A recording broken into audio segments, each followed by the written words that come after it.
Hello, I'm Max Balegde. And I'm George Clarke, and welcome to the Useless Hotline. TikTok wasn't working out for us. Hold on, steady down. Steady down. Oh, steady on. Steady on. Yeah. So we decided to set up our own little business. We did, and the Useless Hotline is a place where we help you with your queries, no matter how weird, disgusting, or embarrassing they are. But it won't always just be us. Except some weeks we'll be joined by a little guest. Are we this week? No. Just Max and his ego. Yay! Woo! Which is big enough for the both of us, baby. How are you, George? Well, my parents named me that. Oh, I hated that so much. Hated that. Speaking of your parents, you went home this weekend, didn't you? I did. Was it nice? It was good fun. Yeah, I went on. Was it sunny in Bristol? It was very warm. Oh. Although actually, second day it wasn't. Oh. It was just warm. Ah.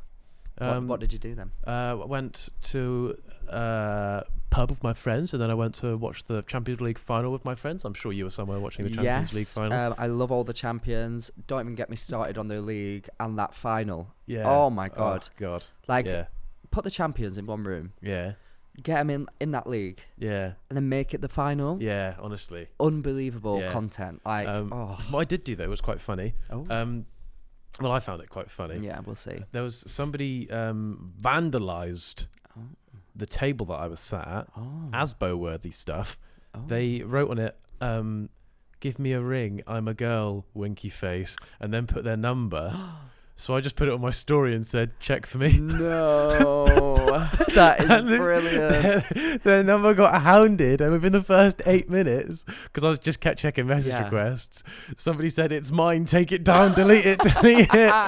And I messaged them and I said, what did I say? I think I said, "Send a regretful face, vandal." And they were like, "Can I send the person's face who did it?" I was like, "Yeah." And then they just sent selfies of this bloke who was like, actually annoyed that that is so funny. Did you take it down and just leave it up? So I'd posted it. Their phone had been absolutely just overcome with messages and like calls, and it had been taken down and I've received like a little photo of him being upset all within the first 12 minutes. That is great. I was pretty happy with that. That is great. That is really good.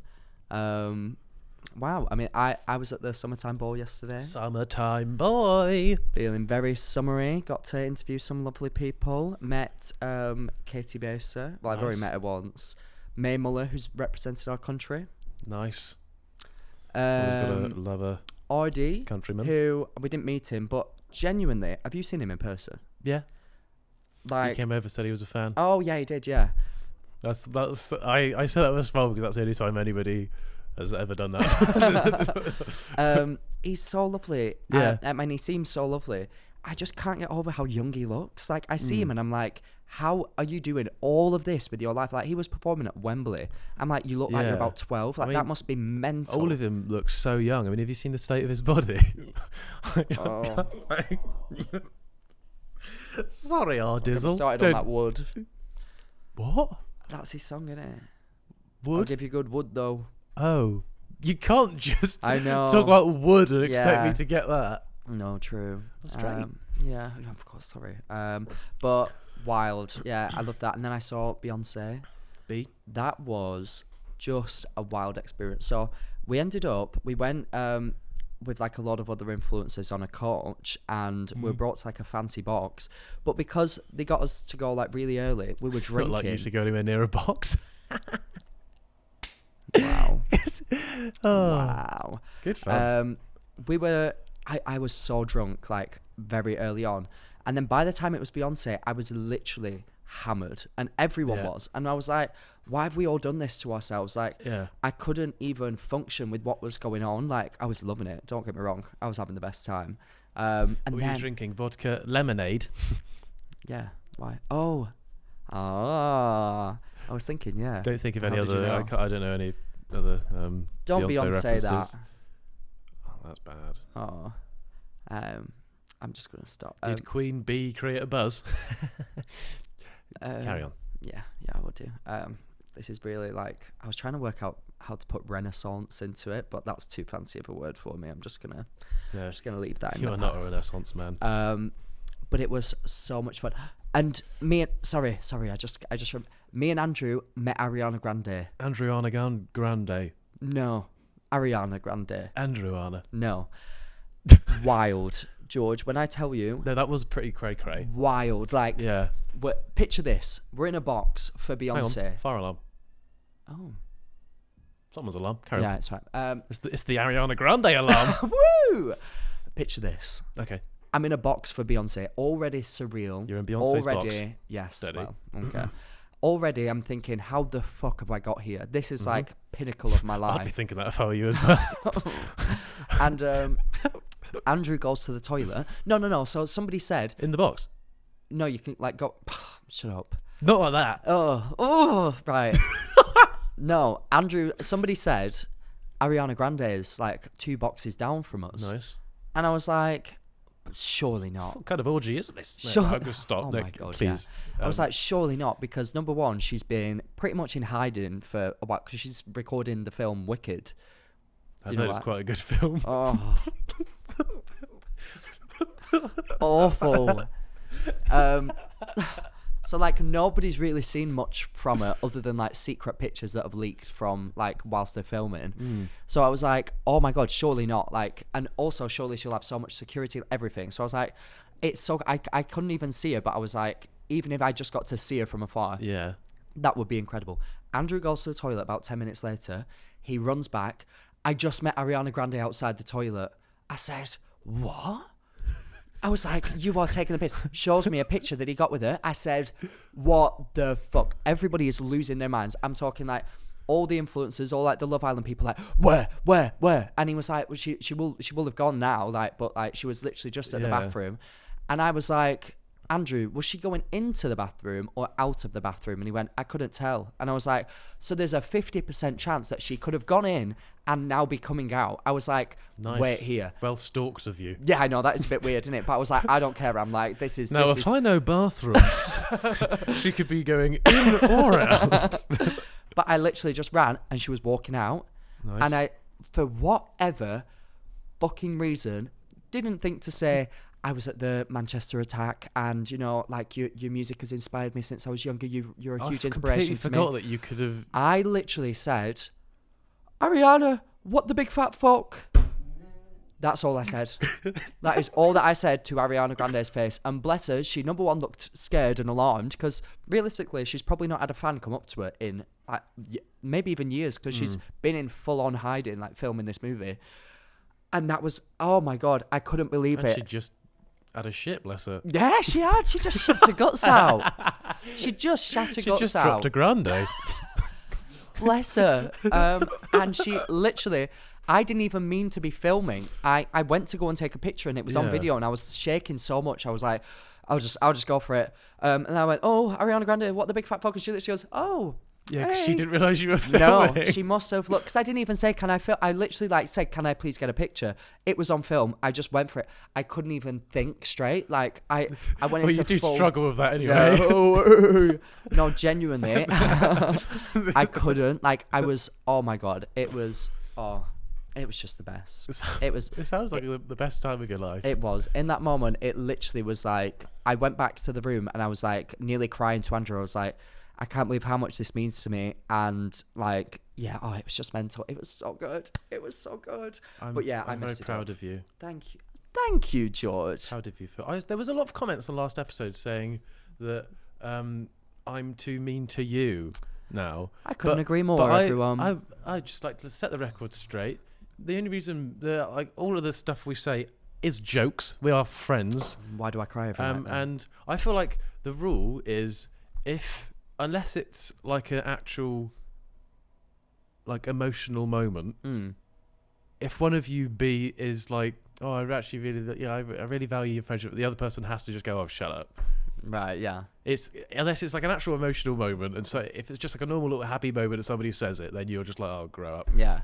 But you both know, and that's all this relationship is. Absolutely. But George does hit me.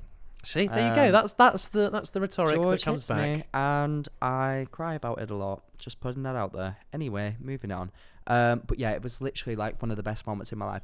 And I literally want to use this moment to just talk about something because I posted that on Twitter. Yeah. Bear in mind, I've not been on Twitter. Never go on Twitter. I was surprised that you posted it because you're never on there. No, so the only reason that I posted that I'd met Ariana Grande on Twitter was because back in like 2017 when I was at the Manchester attack, that was how I got a lot of my followers, because I posted that I was there. Yeah. And so many people were so lovely, and I got like loads of Ariana Grande fan pages, Little Mix fan pages and everything. Yeah. And that was why that was like when I loved Twitter, because I had this literal like community of like all these fan like accounts for Little Mix and Ariana Grande, and we'd literally tweet all the time and like have the best time. Yeah. So I just thought it would be a really like full circle moment for me to go back on Twitter and just be like, right, I don't really use Twitter anymore, but just wanted you to all know I just met Ariana Grande completely by chance, like, and how insane that is that it happened. Yeah, so I was like, I just wanted to do it. I did the same thing when I was in Zante, and I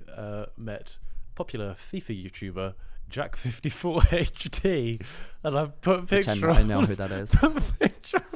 I was just like, really nice guy, top geezer. Well, Jack54HD, I hope that you're watching today, and I hope that you're grateful for. I completely forgot that I did there. that. It's so funny. Jack54HD. I can't believe that you've just compared me meeting Ariana Grande to you meeting Jack54HD, whoever the fuck that is. Do you know what's the best bit? Is that none of our audience will know who that is. I don't know who Jack54HD is. I wouldn't expect them to. He's a nice guy. He came up with 7-minute squads on FIFA. I'll pretend that I know what that means as well. Lovely. But yeah, and if you don't know who Ariana Grande is, she's a very if you're one of Jack's followers, you might not know who Ariana Grande is. She's a very popular musician and actress now. Nice. So yeah, but I posted that on Twitter. Yeah. Just thinking, this will be like a full circle moment. This will be so nice. I got so much shit, and I'm not even exaggerating. Just gay men attacking me non-stop, and I just really want to talk about it because this has been happening for. That's why I was surprised you. Well, that's why I came Twitter, off Twitter because you don't go on there, because 90% of the things you tweet, you just get a load of gay men just throttle you. It's weird to think. Yeah. Oh, there we go. Yeah.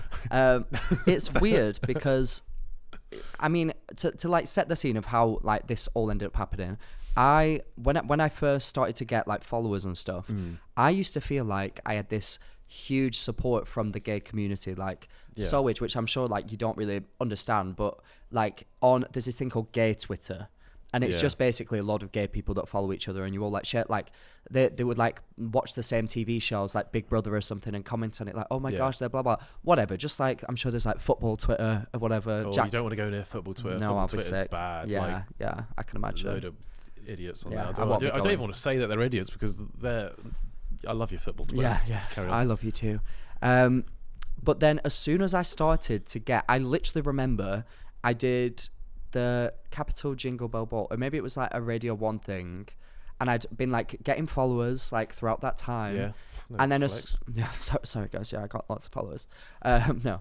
And then as soon as I did something like of substance, like a big thing, like doing a red carpet, like that is a cool thing to do. I posted all about it on Twitter because I was so like blown away that I was even invited and everything. And that's when I started to notice a shift in that, like some of the people that maybe I'd like messaged and stuff in the past, or like had like a banter with, like that were gay men, just started to turn on me a little bit. And I can only describe it in ways that like I would tweet something like a joke or a meme or something, and they would reply to it just something a bit harsh, like original, like stuff like that, like little sarky comments, or like seeing somebody like insinuating that I'd like stolen it, or little things like that I started to be like, oh. And then I started to think like, oh, is this just what happens when you start to get followers, like blah blah blah, like this sort of thing happens, like that's what I'd heard from people, like that you start to get more and more followers, and then it can all of a sudden just become a bit nasty. I mean, naturally, obviously, everybody that gets a following is going to receive some form of backlash. It's not from the people that originally were the people that were sort of hyping you up. Well, I think that's why it hurts me literally more than what I'd like to admit, to be honest, even though I'm admitting it right now. Do you know what I mean? Because it's one thing, like if I post a video with Andrew, I'm I'm a TikToker in the UK who's very openly gay. Yeah. Posts my boyfriend, does not shy away from talking about it. Has done since I started to get my following. And of course that comes with a lot of homophobic abuse. Like, you're gonna get put onto the wrong side of TikTok. I'm gonna be in a brand deal with my boyfriend in it. It's gonna get boosted out there, and then literally like Bible quotes tweeted at me, like everything that you can imagine. I didn't think about that. I think, like, obviously your immediate fan base is just very accepting, as everybody obviously should be. But I never thought about, because sometimes videos do just reach the wrong side. Oh, it's happened to me a few times, and then they go to my Instagram, they go to like try and find emails. My management in the past have had like emails sent to them, like, I'm gonna burn, I'm gonna die, all this stuff. Like, they're gonna find me, they're gonna come and kill me. Like that I can almost compartmentalize, because that is the toxicity of the internet as a whole. Like, that is just expected to happen, no matter who you are. If you get some sort of following or relevance, that's going to happen to you, no matter what you represent. It just, especially if you're an openly gay man. But when it starts to happen, like, from within, like, the community that I'm a part of, it literally hurts 10 times more, because it's just like, these are the people that I, number one, respect as people, because we've all been through like so much. We've all like had to come out, we've had to like deal with this backlash, the same backlash that I get from like the outer like internet of like homophobia. They would get the same or they do get the same, who knows. So it's like, we're all in that together. So why within our community that we then have to like attack?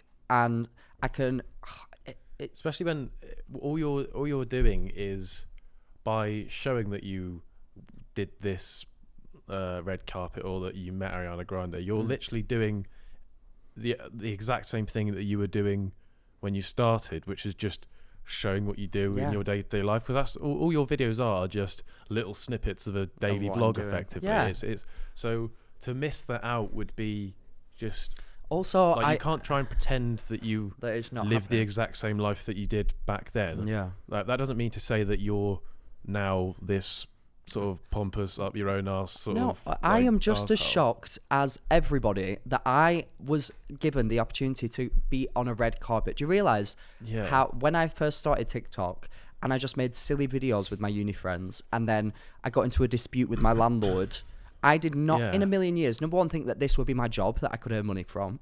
Number two, think that huge companies like the BBC or Capital would like take me under the wing and have me work for them. That is so that's why I want to post it, to show. Also, let's add on the fact that I'm an openly gay man, like we've said, and it's rare for that to happen. It's so rare for that to happen, and I understand my privilege with that, and I just want it to come across at how grateful I am for that. Exactly. That's why I posted it. That's how I think people who have actually followed your journey, or at least just take you as you are, would see it as you are just showing what's happening in your life, and you're clearly very happy about it. You never sort of use it as a way to like one up yourself or make yourself seem like something that you're not. It does.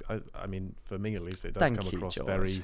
Just like you're proud of what you've done, as opposed to being like, I'm so proud. I can't believe look it. Look what I've done. Do it. Look, go on. See. No, I'm so proud. Like, I'm genuinely so proud of myself, and also just like the doors. I'm hoping that me doing like a Radio 1 red carpet as like an openly gay TikToker can open the doors for like huge companies like the BBC to be more like have it more so in their head that, oh, maybe we should give more opportunities to people like this, because it succeeded, it did well on the internet and everything. So that's where I've like always come from with it, and to just constantly, I just find it really interesting that the number one place that I get backlash from is a gay man, like every single time consistently. On Twitter mostly, that's why I came off the site altogether. But like, even like people making videos about it on TikTok, it's like every single time, and it's always when I do something big. But anyway, let's go back. So there was a situation that I'd say 20% of the people that like give me like hate to the people that are doing all this, they always bring up one situation, which was last year at London Pride. I remember you saying about this, and you've never actually said it before, but I'd like to set the table straight, because you've just not said anything, as I think is probably like rightfully so, because it's just sort of validating what they're saying, or at least acknowledging it. But this is about the tube. You filming a lesbian couple on the tube when what looks like at face value is a lesbian couple on the tube, one proposing to another, where in actuality it's that couple had already been proposed to. That engagement had happened earlier that day. This is what I don't think in their people own understand. Nice little the way that they planned it to, and that whole tube carriage was on the way back from London Pride, and you were all getting along really well. So it was 4 a.m. on the way back from. I remember speaking about it with you right after it happened because I was so upset over it. I was like, for Amazon yes, Prime before we Video did that, thing. And so it had just been London Pride. I was out with all of my friends. I had the best day. At 4 a.m. we went to Heaven. If you go to Heaven on London Pride, just beware that it's heavy. Okay. For honestly, we were all dishevelled messes. It was probably somewhere between 4 and 5 a.m. because I think Heaven closed at like 5, and we were on the tube back. Yeah. It was like a rowdy tube. We were like sat like laughing and joking with everyone. Everyone was absolutely smashed, rightfully so. It was London Pride, and it was 4 a.m. the day after. And this group of women, I think they were all women, I can't remember, were next to us, and they'd said that like they'd got engaged. They were like, woo, like everyone was like cheering. Bear in mind, we were all absolutely fucked. Yeah. One of them gets down and like reenacts the proposal, and is like, and they're all pissing themselves. They're like, wait. So we're like, I walk over with my camera, and they saw filming. Everyone was like, they were filming. Everyone was filming, and I decided to, which in hindsight I probably wouldn't have done, but I thought that it was comical, the idea of somebody proposing on the tube. Beforehand, it was. I feel like you'd have got into that thinking, you know what's happening. Yeah. So everybody else. I didn't. Also, I posted it on that night, which again, I've definitely learnt my lesson. Something that you might understand, people will get the context behind. Like on the night, they might not the next morning. So whatever. I posted it just being like, oh my God. Because I was like, can you imagine if someone proposed to me on the tube? I would be like, what the fuck are you doing? Do you know what I mean? So I was like, can you imagine? Like I was more so doing it. What a violation being proposed to on the tube.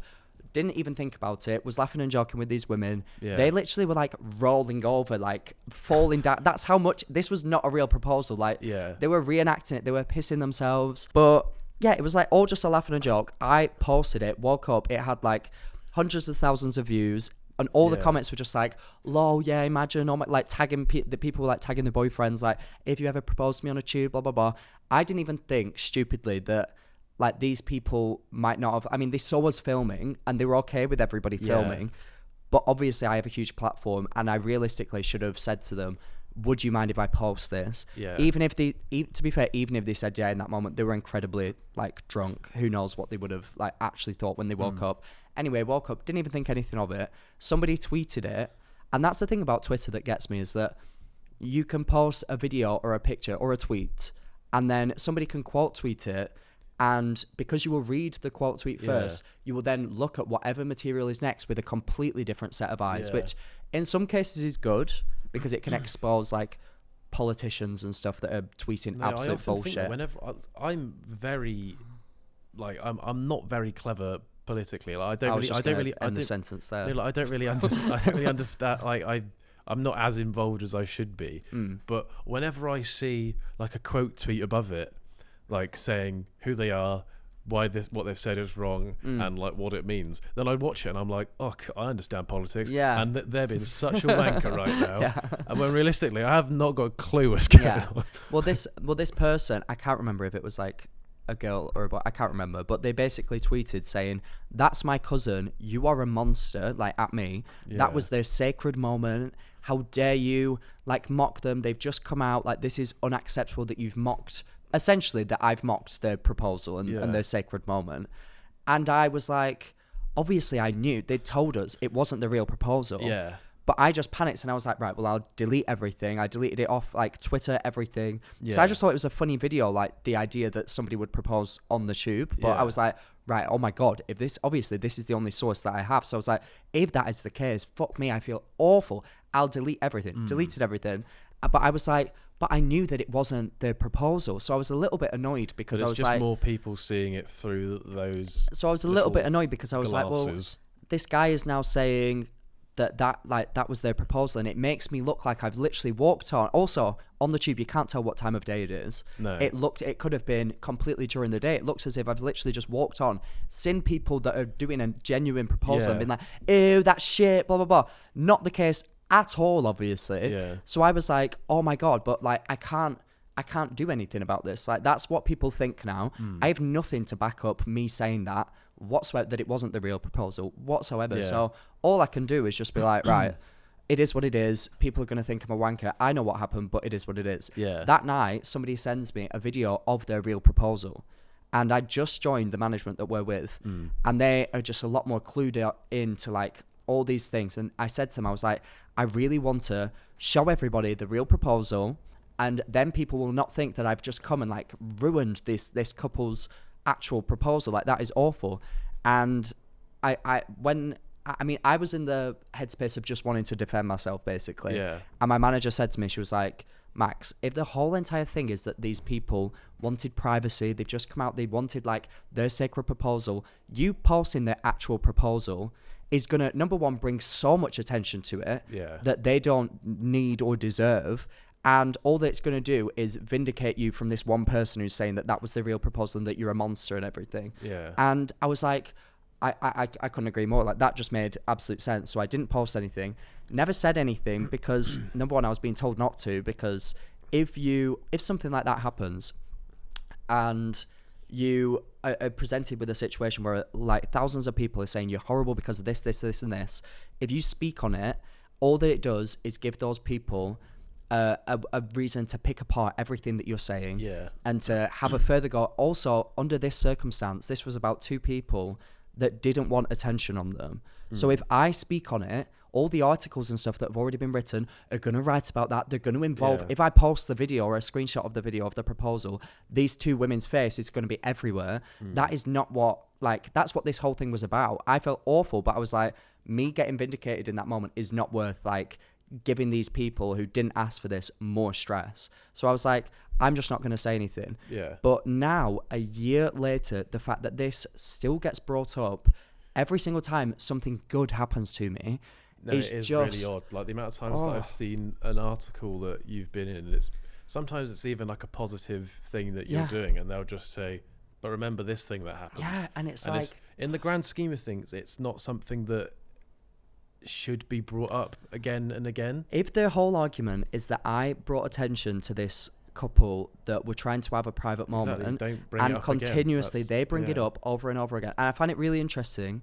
The person who even wrote that tweet, I instantly, as soon as I saw it, erased it from the internet, everything. If you look now, I'm pretty sure that tweet is still up. The only version of that video that is on the internet is that person's tweet who's saying that I don't respect their privacy. If that was really someone that you cared about, surely you would delete the tweet and like leave it. It's just, but yeah, I get why people would see that and think, oh my God, Max is a horrible person. What I'll say is, without the context, and without the context and sort of just seeing it at face value, it can be perceived in that way. But also, like, on the flip side, when it was on TikTok and there was, granted, it would have been initially majority people that are like fans of you, but it's got millions of views. It wouldn't have been just people that were fans of you, and it was what, like 95-99% just tagging friends. Yeah, it was just like, oh, this is, oh my God, yeah, imagine getting proposed to on the tube. Like, it was not that deep, but I like I say, I totally understand it. However, I want this, like this exact example, I kind of see it as, the frustrating thing is that within like a marginalized community such as the gay community, there is so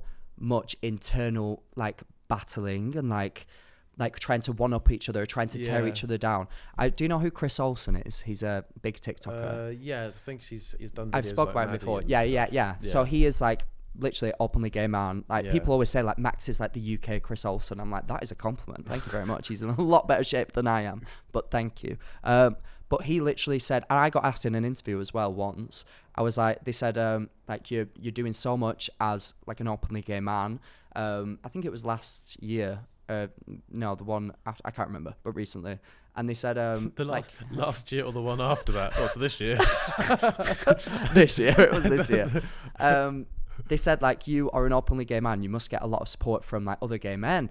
And I said to them, I said, a lot of younger gay, like, boys, like I'm talking like 10 to like 13 years old, get a lot of messages from them just saying, thank you, like, I've come out, which the fact that I, just being myself, have helped somebody come out is such a gift, and is such, like, that's what I want to do. That's what I'm, like, striving to do, in, like, making waves in these, like, big, predominantly straight places, like coming to the BBC and being like, I want to be, like, the face of your red carpet for this, like, stuff like that.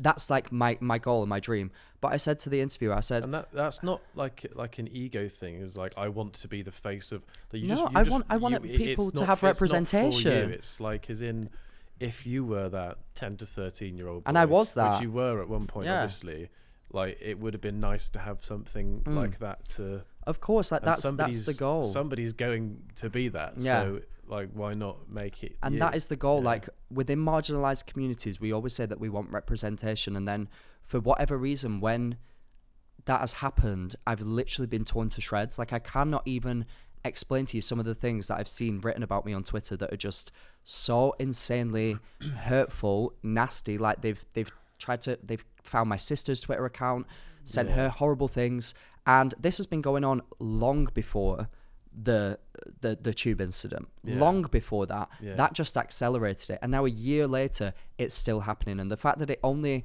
rears its head when something good happens to me, I think shows that within the community, we just need to be more like united. I don't get it. I think for me, what shows that it's not coming from a place of people trying to find the best in people, is the fact that it's the only thing that people have been able to grip onto is that thing, and that's what keeps rearing its head, as you say. But also, you've done everything you can to be like, look, number one, you weren't in the wrong. Number two, you've seen how it can be seen from another person's point of view how you were, so you took it down. And that's all I could do. If I in that moment made a huge apology, posted the real thing, that would have brought so much more attention to it, which is exactly the point that these people were arguing that they didn't want. So I was just like, I can't win in this like, there's nothing that I can do. And before people start going, oh, why are you saying it now then? Number one, this podcast doesn't get anywhere near the amount of views that you would if you mentioned it on a TikTok. Literally. And number two, it's because it keeps rearing its head. People keep saying it. So us mentioning it now a year later is nowhere near the same damage it would be done as it would be if we mentioned it at the time when it was all like a heated thing. So and also, it really, to me, became something that I just knew that I needed to speak about when the Ariana Grande thing happened, because I was in a room full of loads of other influencers, women, black women, who, when I spoke to them about, oh my gosh, I've just posted this, I'm getting so much shit, they all said, I'm like, for example, one of my friends who's an influencer, who's a woman, she said, all the people that continuously hate on her are women. She's a white woman. It's all white women her age. And I was like, that's mental. And the reason he's not saying their names is because he's just trying to be like, just trying to think of other like comparisons. It was just I don't want to say their names. This has nothing to do with them. But it is shocking to me that this seems to be something that continuously happens. Like, we want representation. We want people to be like involved in our community, but then I'm it's like I can't win with these people. And even like when we go on like a trip or something, and like me and like Joe Baggs, who's also gay, he'll be on the trip with me, only us two will get picked apart by this whole when there's about 10 of us. People have more followers than us, more relevance than us on this trip, and it's only like us that get picked apart on Twitter. I've noticed that when we've been on like a branded trip together, that, and I'm not saying I'm more relevant than anybody, by the way. I'm just saying I'm in the similar follower bracket as you guys, and my name always fails to be mentioned. It's just disappointing. I'm not saying that I want to be mentioned. He is, please, but it's just interesting that it's. No, it is. It is really interesting, and you know, it comes back to when I was smaller and I was like coming up, I felt so much love and so much support from the gay community. And as soon as I started to be successful, and I'm sure, I also just want to mention that I'm sure that there are a lot of gay men out there who do support me and don't buy into this whole thing. But genuinely, the amount of hate that I get, it doesn't feel like it sometimes. It doesn't feel like it. And I like to think that the content that I put out there is just to spread positivity, to have a great time. I just try to make people laugh. I try to have a good time. And the fact that I even get to meet these huge celebrities is mind-boggling to me. The fact that I get these huge opportunities is mental to me. It's crazy because people assume like that because we're doing these things, we automatically think that we deserve to be doing them. No, I don't fucking deserve half this shit. I'm in shock. 90% of the time that something crops up, 99% of the time, I'm not going to say 90 because that leaves more wiggle room for people to be like, what about the 10% then, eh? But like we'll receive something or something will come through and we'll be like, what? Like that's mental. It's shocking. Like I think people don't realise I literally used to work in a chip shop for £2.50 an hour. Yeah. It's not normal for me to be in a Beyonce concert meeting Ariana Grande. Like, what the fuck? Like, and just because you're not there, like, well, you are shaking, but that's tremor based. Yeah. But just because you're not there, like, nervous, like sweating your tits off and being like, so doesn't mean that you don't appreciate what's happening. That's the reason that they've got you there, because they know that training, you have training to be around these people and to not like say ridiculously stupid stuff. Clearly it didn't work when I met Ariana Grande, but do you know what? I tried.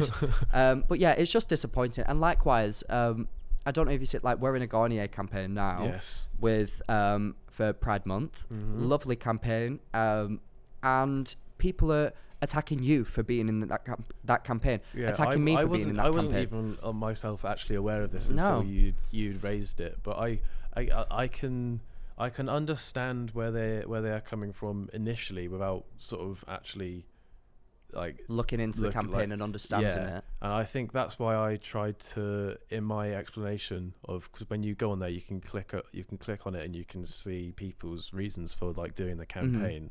And that's why I tried to explain it. Why I literally said in it, from an outsider's perspective, it would seem odd that a straight man to be in this campaign, but you literally came to me and said like, they're allowing allies, or like however you'd worded it. And I'd like you to come on as like you because are the my thing ally. is, I think that it's so important for, even though we're a marginalized community, such as like, for example, gay people, what we're really striving for is acceptance. And the majority of people are straight.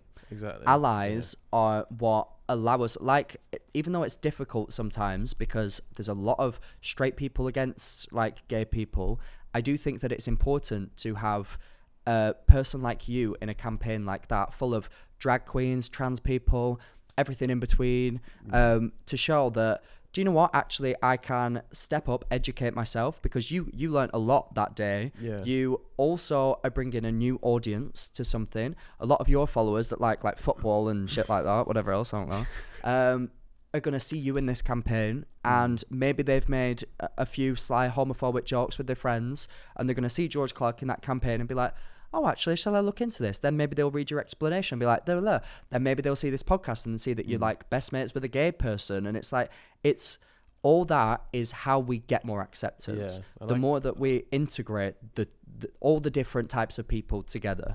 I can understand the argument that it's a pride campaign. Surely people directly affected with it would be better off. But as you just said, obviously, it's about getting a wider audience on it. But if you throw in another person who does similar content to the ones that you guys do and the makeup influencers that they had there, if you throw in another person similar to that, that's just more overlapping audiences. Whereas like you may look at it statistically and be like, yeah, but 1 million plus 1 million plus 2 million plus 4 million, that equals, I don't know what numbers I just threw out there, but that equals however many million. But a lot of them are crossed over, and it may only be however many people that are actually like seeing it. Whereas at the end of the day, they want more people to see it. Like, I'm the perfect person for the campaign, but then again, I'm not saying. But another option would just be another person who is a straight ally. Like I think nobody. I don't think that there's any perfect person for any campaign. I think that they have like they wanted to. I believe it was for micellar water. And they just wanted to show that, number one, anybody can use the product. It's literally cleanser. Like, do you know what I mean? It's like anybody can use it. And so I saw a comment saying that you don't use makeup. The amount of time he might not literally use caked. You might I not look like go in shit with like without full makeup. on eyeshadow and like blush. But I wear makeup every day. Yeah, I wear concealer every single day, powder every single day. Before we film anything, he powders. Yeah, like, every single time. Because I look like shit without it. And that's what the whole campaign is about: is all walks of life, all different people using makeup in all sorts of ways. That is one way that you use it. Granted, I don't use makeup. There, I've said it. I mean, we do when we're doing like big shoots and stuff, but that's not like no. But it doesn't mean that the campaign is so much more than just the cleanser. Yeah. It's to represent the way that we're going and how we're going to get there, and that like even though I mean, look what's happening in America right now. Not to get so political, but like trans rights are literally being stripped away every single day, and it's by straight people. So if we got more straight people that understand like everything, then surely that will hopefully end up happening less and less, because it only takes education to like be ignorance. So I completely understand why they got you on that, and that made me really annoyed, because it's like it's just people looking for an opportunity to have a go. And I know that this podcast is not going to cancel out every bit of hate online. I'm always going to get called homophobic slurs, get Bible verses tweeted at me, get told that like someone wants me to throw me down the stairs. It's going to happen. It is what it is. But I just hope that people can open their eyes, because I've been so upset about it this week. Something that was such a full circle moment for me. I was literally at the Manchester Arena during the Ariana Grande concert, and then I get to meet her like 6 years later when I've come out as gay. I'm with my boyfriend. I only came out as gay because I was at that concert, and it shook my entire life and turned it upside down. Yeah. And what a full circle moment for me to coincidentally meet her in a bathroom. Like that is just mental. So I was so elated by that, and then the next morning also, I was so depressed. Even take your following completely away. If you'd met her in that bathroom, you'd have done the same tweet. You best believe, yeah. You'd make the same video. Would have been my profile picture. Like, anybody would. If anybody meets her, that like it's a wild opportunity. It's the same thing. You just go, oh my god, I just met Ariana Grande. But because you've got a following, it seems like you're now trying to show it off to people, and people use that against you, which leads back into your thing where you said, where as soon as you start doing something, people hold it against you, because you've built up your following from people going, oh, Max is a nice guy, and then suddenly nice guy does a cool thing that you want to do, and they pick out everything about, literally like they pick about my looks, what I wear. Granted, I don't wear the best clothes, but I don't mind stuff like that. Do you know what I mean? It's you're not this is me agreeing on the looks of the clothes front, but that's not what your videos. I'm not trying to be like fashionista over here. I wear Crocs on a daily basis. It's like coming at you and going, Max is a shit gamer. Why is he playing the PlayStation? There you go. Exactly. I've never claimed to be a good one. Yeah. I'm just living my life. It's just this toxic thing. And I mean, I've worked with like LGBT charities and stuff before, and people at those charities, like within heavily queer spaces have spoken about it with me before, that like they see a lot of the stuff that happens to me online, and they just want to tell me like it's not representative of the entire community, but it does happen often. There's the TV show RuPaul's Drag Race, and they're obviously all either trans women, non-binary people, or gay men who are drag queens, and they go on this show, and because it has a predominantly gay like male audience, the contestants go through hell, literally through hell, and it's so it's just a wild thing that I don't know why it happens within our community. I have so many, I mean, the people that theoretically should have directly been insulted by the tube situation, lesbian women, make up a lot of my audience. Like, I have so many lesbian followers. I mean, even on the last podcast. It's always, oh my God, yeah, literally. I was like, talking about how much, if anything, I went a bit too crazy with how much I love lesbians, but I do, here I am. But it's because they're such kind. Like, everything Max has said is so true. It is. We love you. And obviously that's on our podcast. Of course. But it's just wild to me that it is so common that it happens within multiple communities. And if this conversation opens somebody's eyes, then I would love it. Yeah, that's all. This isn't like an apology video, like I'm just trying the accusations. It is just effective. It's just us having a conversation. Literally, which is what this podcast is. If I wanted it's also, like, just stuff that doesn't need to be said, but like I just wanted to say it. If it's being said and people are listening, as you say, maybe it opens someone's ears or eyes or mouth. you know, depending how you're viewing this conversation. But yeah, like it's I just also wanted to just speak on knowledge it. that people can have, like, I've never noticed that, and then you can just look at a reply to something and be like, well, what, like, just analyze. Just analyze it. Think about why you're doing that. When you're tweeting, can somebody please push Max Balegde down the stairs? Just think, where's this coming from? Is it because he did a red carpet, or is it because, like, I don't even know where that comes, but like, just think, do I need to do that? When it's obviously completely invalid is when you're like, what's the point? Obviously, if you, I don't know, did something horrendous, then fair enough. Then we wouldn't be sat here having this conversation like being like, oh, why are gay people attacking me? But that's why, Max, because you're actually being a prick. Yeah. But you're not. No. And that's why I wanted to bring up the whole thing. It really affected me this past week. It's crazy that it's happened because you bumped into somebody in a toilet. That is effectively what started this, and it's absolutely obscene. It happens, I'd say, like once every 2 months. Something happens that I'm like proud of or that I'm excited about, and the same thing happens again. The same articles are written by the same horrible people. And I just wanted to just speak about it to see if anybody else out there is going through the same thing as me. I know multiple people are. So, yeah, I'd love to talk about it and love to just analyse it a bit You're obviously just very openly you, which is why I think people have so much option to attack because they just know everything about your whole life. I put myself out there, so it's open to scrutiny. Whereas, like, I feel like a reason that I don't receive as much, it's not a big thing, nobody really cares, is because, like, as you've said many times in the podcast before, like, you're just not, you don't really put yourself out there as much. You do, like, everybody knows your personality. You'll know who I am, but there's parts of my life that you just won't know about, and that's like, if I didn't listen to this podcast, I wouldn't know that you had like a sister, stuff like that. Whereas if you saw my TikTok, you would know that I had a sister. You would know that I have Andrew, everything. Like, we're just different in that way. So I get that, and I know that I open myself up to scrutiny like that. But I can handle that. I can handle that. What upsets me is the constant attacks by gay men. That's what upsets me. But it is what it is. I've wanted to speak about that multiple times, and I've been asked not to because it's just, this podcast is for fun. But this week it's just really affected me, and something huge happened in my life. I met bloody Ariana Grande, so I thought, what a perfect time to bring it up, and I'd just like to leave it there. Shall we get on with our job? Let's do it. I'd just like to say, anybody that actually knows you, Max, knows what type of person you are, and knows that wouldn't, like, you haven't got an ego. You've, like, Max Balegde is this whole sort of like mental thing online, but none of what you do ever affects anyone, like, but yourself. Yeah. As in, if you're being weird, it's the only bad connotations are people think you look weird. Yeah. Like, a lot of the stuff is just throwing yourself under the bus, and you are just a genuinely nice, like, normal person. And anybody that I've introduced to you has said that. My sister and her boyfriend have mentioned that when they've seen you. Arthur TV, who's I'm sure a lot of the viewers love, has literally said multiple times, "Oh, I love meeting Max. He's a really nice guy," and that's I think that shows. Thank you, George, because it does it.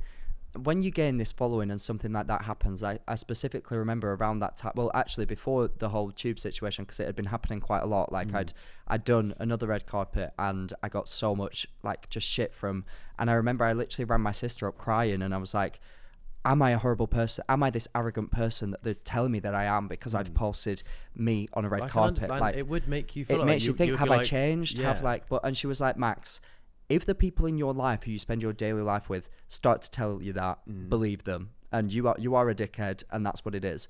If somebody on the internet who has never met you, never will meet you, is saying that, let it go in one ear and out the other. But it sometimes can get just a bit loud. I think there's a lovely quote that I like to think about is, care if the people that matter care. No, I'm butchering this. Care if the people that matter care, but if the people that don't, well, it's like it's such a. I really want to nail this. If the people that don't matter care, what? Care if the I'm getting this up. Care if the people that matter care. Don't if the people that matter don't. No, but there's such a. It's by Dr. Seuss. Clever man.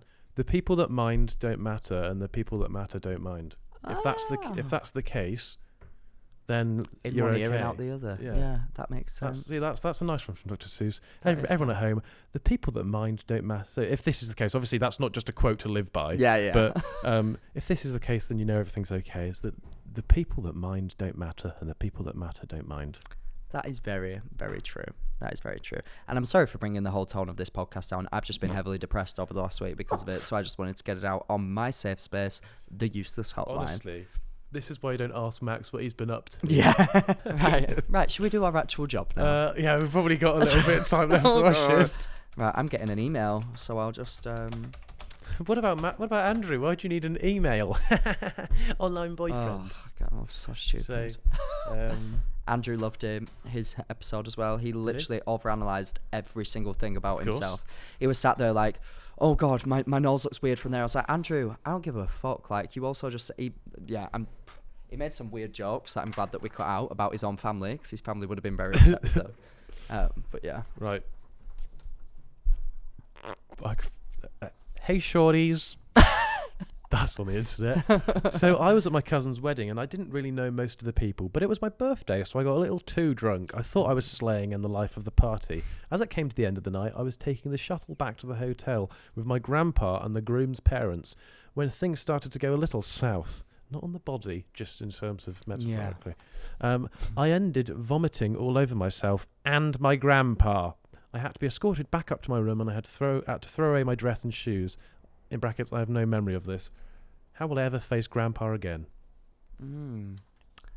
Wow. I mean, Have you thrown up in any weird places? No, I don't think so. I was literally just thinking My sister on the way... It wasn't my sister, it was my friend. Me and my granddad and my nan, we called her.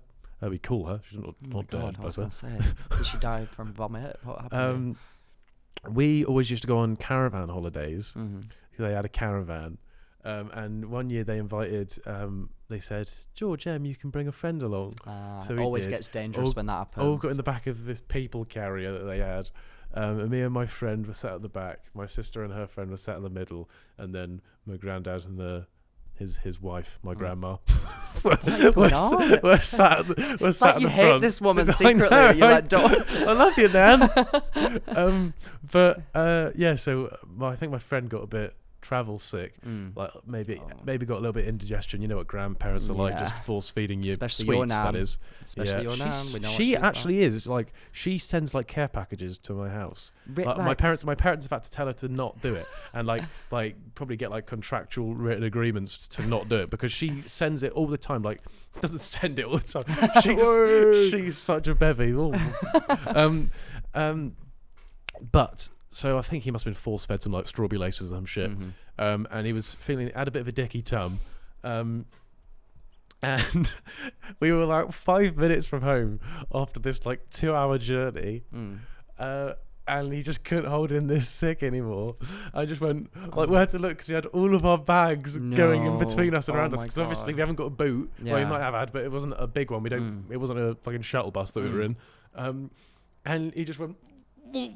and just was sick all over my sister's bag with her straighteners and stuff. Oh my God. That is awful. My sister was like, what do I do? So she cleaned them and then put them on to like heat up, but then it just tasted like she was smelled like she was toasting sick. So she had to just throw away and get some new straighteners. Oh my God. That is hell. Think about the most I've ever done. I was drunk in Darwin Wetherspoons. I don't know what I'm doing. And was it on the coast? And I was very drunk, and I didn't realise how... It's one of those moments where you don't realise how drunk you are until you sit down. Yeah. And then everything starts to hit you a little bit. Somebody who was on our table, didn't even know who they were, ordered food. It arrived on the table. I took the plate and ate it all, a full bowl of nachos, pretended they were mine. They weren't mine. This girl was like, where's my nachos? I was like, I don't know. Went to the bathroom. George, I've never vomited so much in my life in a Wetherspoons toilet. I'm talking up the wall, up the literal wall, and then not even into the toilet. The lid was on it. I had to put the toilet up. I thought I was going to shit myself. So I had to sit on the toilet whilst vomiting on the floor. It was horrible. And then I remember I walked out of the Wetherspoons toilet and I was like, what's that on? What's all that in there? I don't know what's happening. Walked downstairs to my friends. I was like, I think I'm going to go. And then I fell out with my friend because I was just so drunk I didn't even know what I was saying. She put me in a taxi home with her, came back to my house, put me to bed, and then I was shouting at her like, "You're such a shit mate. Why have you taken me home?" As if it wasn't a good friend to take you home. I was like, I wanted to stay out. Like, awful. But yeah, that's the worst that I've done. Oh, so what would you do if you puked on Grandpa? If I puked on Grandpa? Yeah. Oh, that's what that person did, didn't it? I was thinking, I didn't know my granddad was in that story. What are you on about? Right. If I was sick on my granddad... He was in his cubicle next door. I would say, I mean, first of all, how old is Grandad? Is he going to notice? I don't think it matters on the age if you notice you've been sick on. If he doesn't know, you don't have to. You just have to clean it up. He's been sick on. He knows he's been sick on. How does he know, though? He could be, like, at the end of his life. And he's just, like, chilling there. Do you know when, like, they're just, like, chilling, like, knitting, and they're having a great time, and they just barely even notice? I think he's noticed he's been sick. To be fair, yeah, you'd have to be quite out of it, really, wouldn't you, to not notice that? I would say, sorry, Grandad, didn't mean it. Just apologise. There's nothing else that you can There's really no can right do. way. No. Be sick on me. Go on. Yeah. Go on, you Grandad. do it to me. Honestly, it's fine. Have a tacky chun on me. That's what I used to do to my little sister. If I ever accidentally hurt her, I'd be like, don't cry, don't cry. Accidentally threw up on her. If we were like playing and like she just randomly was like, ow, you hurt me or something, I'd be like, don't cry, you can hit me, don't cry. It's like, don't tell mum, you can hit me, it's fine. Hit me harder.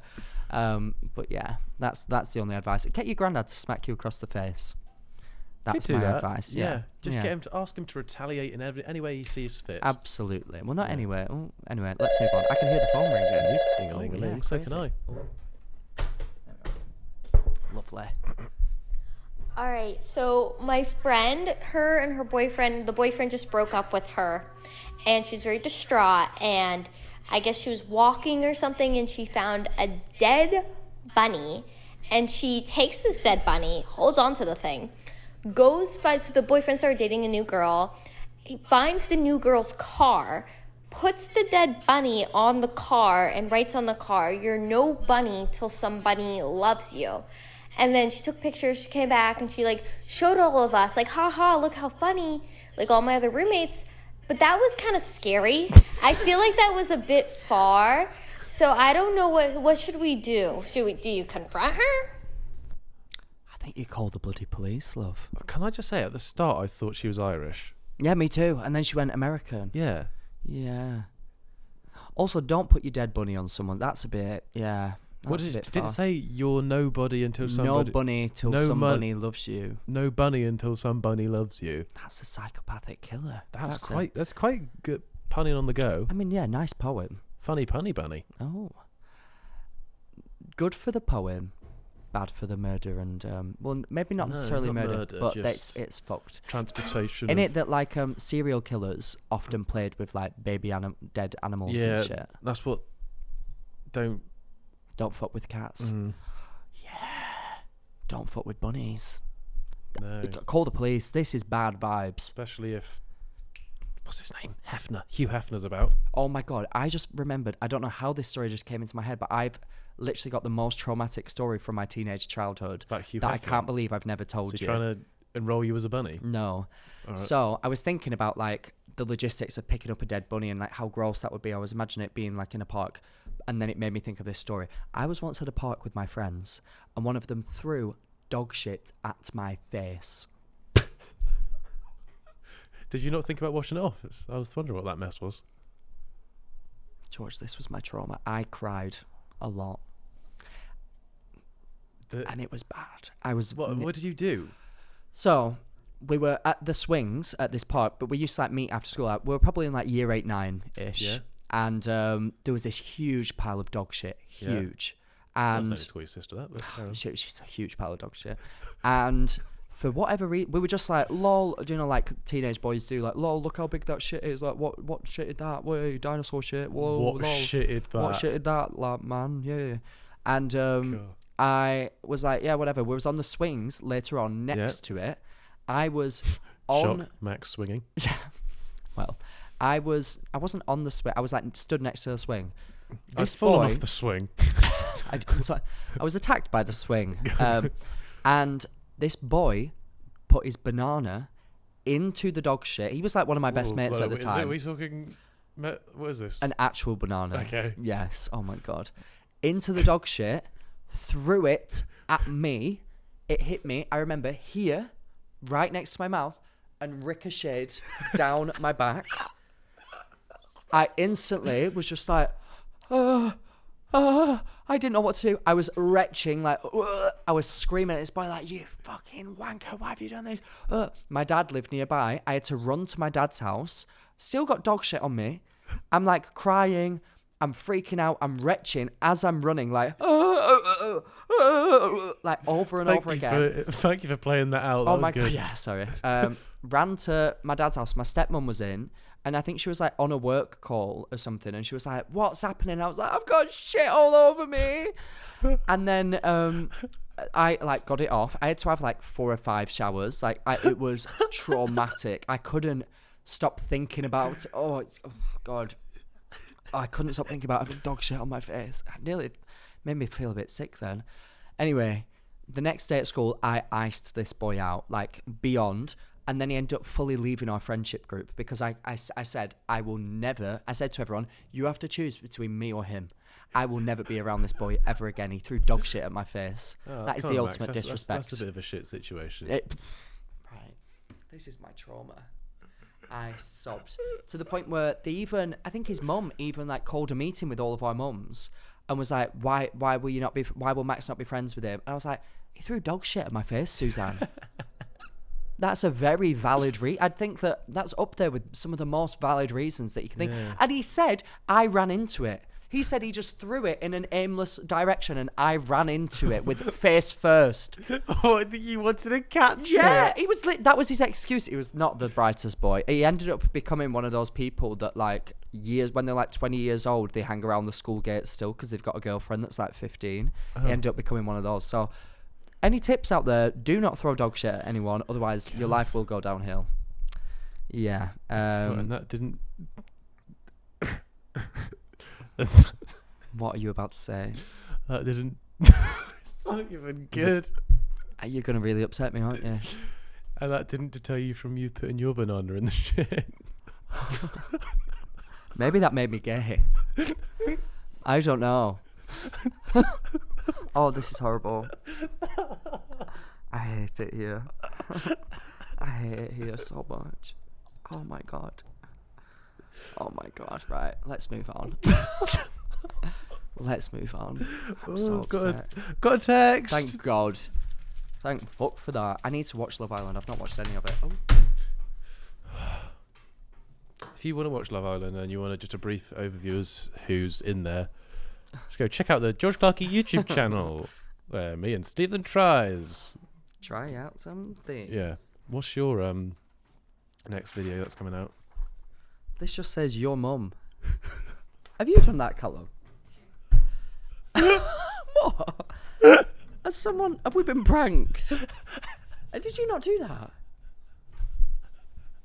Wait, guys, this just literally. Usually we get like people write into our podcast and write things out. This just says your mum. What? You didn't put that in. What the actual? Someone like hacked our printer. Did you do that somehow? Have you like done it from your phone? What? Someone sent in your mum. Oh, I thought that like our producer had literally just thought, oh, I'll just scam them a little bit and just put your mum printed out. That's Speaking what I thought. of big piles of shit. Right, okay. So someone wrote that in. Wow. Yeah. Okay, wow. Well, my mum, yes. But I got another one. Yeah, all right, we've got another one. All right, brilliant. I genuinely thought that Callum had just typed it out and wrote your mum full stop. What? I didn't understand. How's he done? How the heck has he done that? What? Oh, fuck me, this is long. Oh, it's worth it though, it's a good one. It's going to really test my reading skills. Let me... Do you want me to do it? No, it's fine, I can do it. It is about me though, to be fair. Right, well then, you're not allowed to read it. Dear Max and George... Wait. I keep burping. He's already struggling, that was the easy bit. As a very... As a very busy Year 13 student from a small seaside town, this is relevant. A few weeks ago, my friend and I found ourselves finishing our exam and heading out to catch the next train home from school. It became quickly apparent that we would be about to miss our train as we saw it pull up to the station just as we arrived to the road leading up to the station. My friend and I tried to weary... I can't read. Wait, I'll do this bit and then you could do the next paragraph. My friend and I, tired and weary from our exam, did not fancy... No, you didn't. You so tired and weary. Tried to... I thought they meant like they tried to wear something. Anyway. Tired and weary from our exam, did not fancy waiting an hour for the next train home, so we started sprinting to catch our train.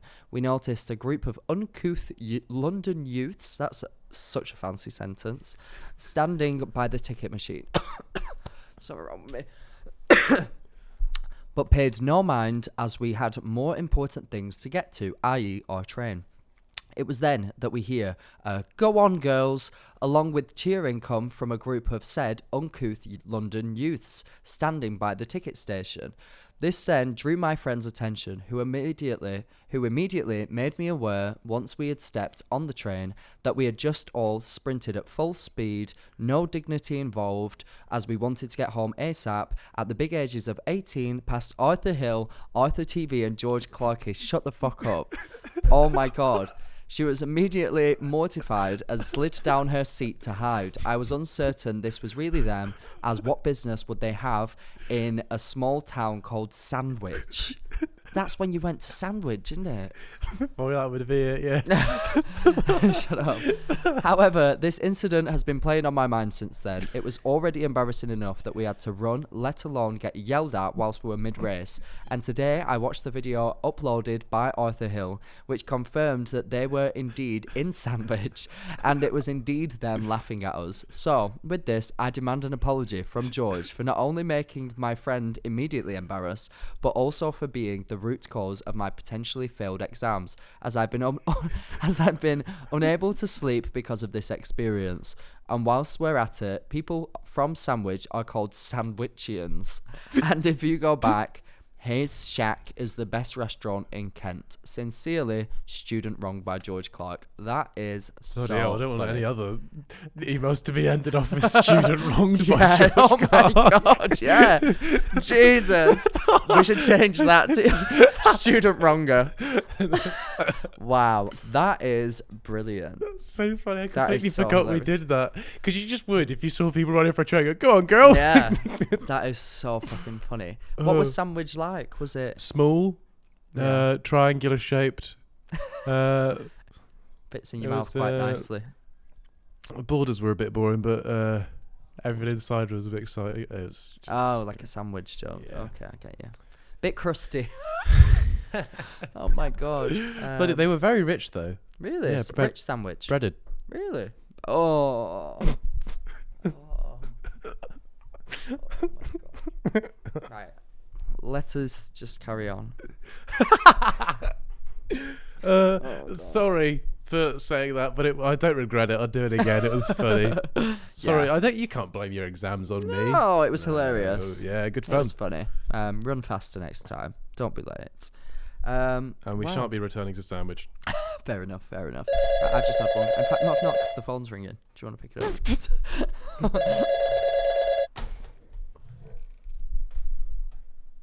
Hi Max and George, let's pretend I'm called Christina. And my dilemma is, as soon as I have had a drink, I am the biggest slut you can imagine. I rate What's that myself, I'm quite attractive, but it doesn't matter whether they are or not, they're getting it. As soon as I have had a touch of alcohol, I'm just on the hunt for guys. It just takes over. I am that friend that will always be wandering off to go and find that dick. How do I stop getting with twos, getting with whatever is in front of me, and having a little bit more self-respect? Thank you. Love you. Bye. Wow. A girl after my own heart. I love to see it, Christina. I mean, I was a massive whore back in the day. Let it be known. Genuinely, I don't know why. Very similar to Christina. I would go on nights out and then go on like the dating apps to find someone to shag after it pretty much every single night out, which granted was not that often, maybe just like 3, 4, 5 times a week. And no, it was, I would get drunk. And I don't know why. When I first got with Andrew, he, this might be TMI, you might not want me to say this, but I don't give a shit. I'm very much so, like, I would get drunk and then want to have sex, whereas he would be the opposite. He would turn into like this big, like, mushy fucking like Play-Doh man. That's not talking about his penis. I don't know why. Well, it kind of is. I don't know why I'm talking. Anyway, let's all just stop it there. But he would be like, that's the last thing on his mind. He wants to like eat food, then go to bed, because he's literally like, can't even focus on anything. Whereas I would become like this fucking person who's just like a caveman who's just discovered sex. Honestly, it was weird. So I completely relate to you, Christina. And the only thing that I did to get over it was get into a committed relationship with someone. Do you have any advice? Jesus. I feel like I would say drink less, but if it's after every drop of alcohol, I guess don't even wash your hands of antibac. Don't go to family occasions. Christmas Day must be a wild one for you, Christina. I would say,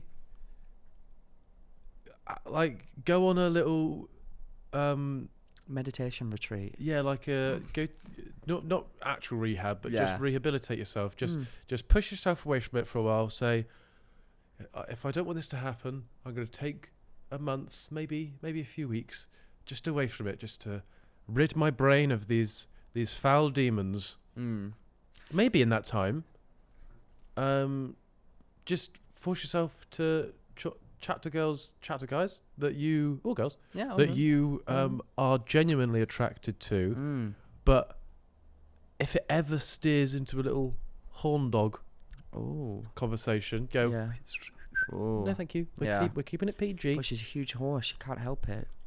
She yeah, can't help well, it, and I get it, Christina. Bumps in the road will come, and come they will. Oh, but you just and if there's bumps in the road, they're hemorrhoids. Humps in the road. Get them checked out. Oh, humps in the road will come. Yeah, quite literally, humps will come. Yeah. But yeah, I feel like if you truly want just sexy men, and you truly and come to the Useless Hotline, baby. Here we are, to the right place. Here we are. Yeah, I guess just give yourself go on a sabbatical. For Chastity cage. All that. Or lock yourself up. Chastity belt. Metal belt that covers your vagina. Lock in with your cock in. Yes. Also, one thing, Christina, that genuine help from me, when I obviously have like been in relationships and I no longer would like whore about, I realized how much of like towards the end of a night out, I would just think of or like spend time like going to meet someone, and then my friends would all like go back to the house, whatever, and there might be like a funny moment that I missed out on. So I was like, do you know what? As soon as I got with Andrew, I got to enjoy it. Granted, there's not many funny things that happen at the end of a night when it's 3 a.m. and you're all getting ready for bed, but you never know, and you would be missing out on those moments. So have fun. Remember that there's more to life than meaningless sexual encounters. If it didn't happen already, it wasn't meant to. Absolutely. And close your legs. I can smell it from here, Christina, love. Ooh. I'm joking. That was a joke. Oh, George, back to it. I'm joking, and I love you, Christina. Anyway, I think I've got an email. Have you? Yes, I do, actually. I just didn't type, hello, my name is Max Balegde. Here we are. Christina, off the record, Christina looked like an OnlyFans girl on her Instagram. Like, all of her poses were like properly edited and like tits out and everything. So I think that maybe she was a bit. But yeah, right. You can read this because I absolutely can't read another one. That took so much of my brain power. Hi, Max and George. Hi. I just wanted to say I'm a huge fan. Oh, that's all right. You can lose weight. Me and my sister adore you. So.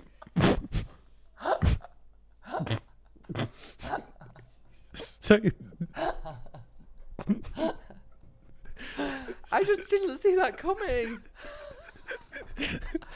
Oh my god, I really didn't see that coming. Oh, that's a clip in itself. Just that moment. That is a clip in itself. Wow, please, make that a clip. That was great. Okay. So the other day, my dad decided to go on a walk with the family dog. Call her by her name. She's your mum. I decided it was a good opportunity to have a bit of alone time. Wink, wink. And I got my vibrator out on pretty much the highest level. On a ladder. These jokes are going downhill.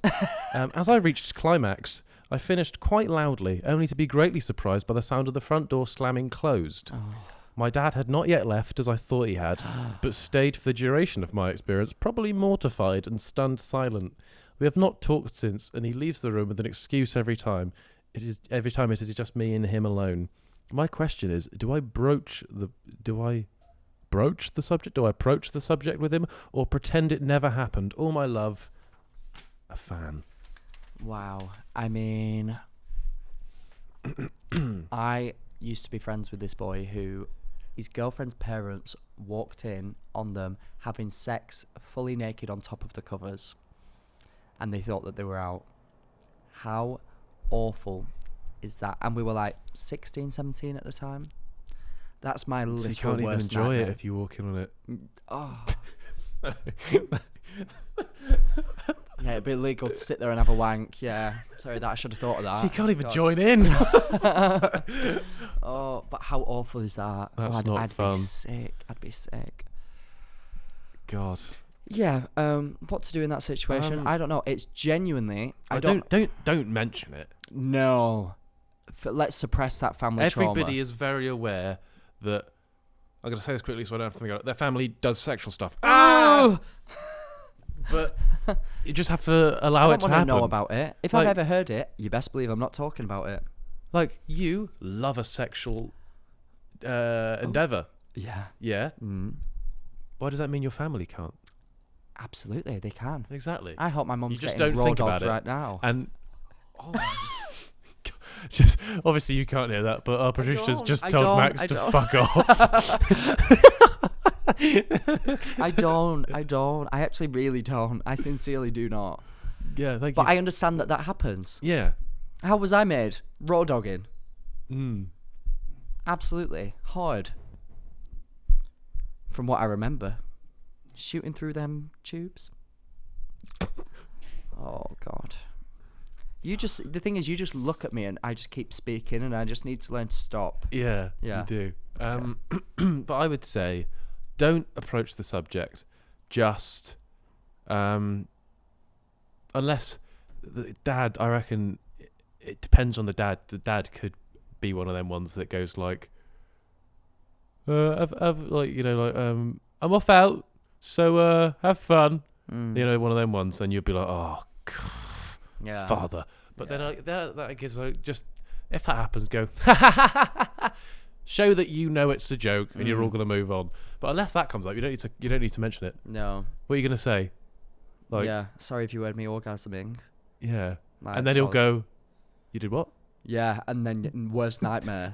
then it's bad. I know another one of my friends, when she was probably 15 or 16, thought that both of her parents had just gone out to walk the dog. Her and her boyfriend had especially loud sex, finished, came downstairs to both of their parents, who had sat there the entire time, and as soon as they came out, they said, oh my God, I just said her name. Please bleep out the name. They said person, we need to have a chat with you. And boyfriend, please can you go home?